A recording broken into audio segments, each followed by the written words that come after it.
शिमग्याचा सण सगळे पोरा टोरा म्हातारे कोतारे मिळून साजरा करतात. त्यांचा तू नेहमी सांभाळ कर आणि जी काय इडा पिडा वाकडा नाकडा असा तू दूर कर रे महाराजा. कोणी काय कोणावर वाकडा नाकडा केला असाल तर तो बाहेरच्या बाहेर निघून जाऊ दे रे महाराजा. कोणा पोरं होत नसा त्यातलं पोरं होऊ दे. काम धंद्यात सर्व नका यश दे.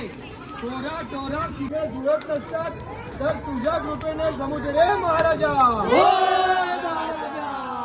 हे देवा महाराजा, आज जो काय महाराष्ट्रात दुष्काळ पडलो हा त्याचा तू नायनाट कर आणि तुझ्या कृपा दृष्टीने भरभरून दे रे महाराजा. हे देवा महाराजा, आणि जो काय आजकाल पोरी टोरींवर अत्याचार होतात आणि ते करतात त्याचा नायनाट कर रे महाराजा. या बघा देवाक मी नारळ देऊन सगळ्यांच्या वतीने गाराणं घातलंय. चला आता सगळ्यांनी पाया पडा आणि शिमगा खेळा घेऊ. पाणी नाही वापरलं तर भरा व्हायचंय. बोला होळी रे होळी.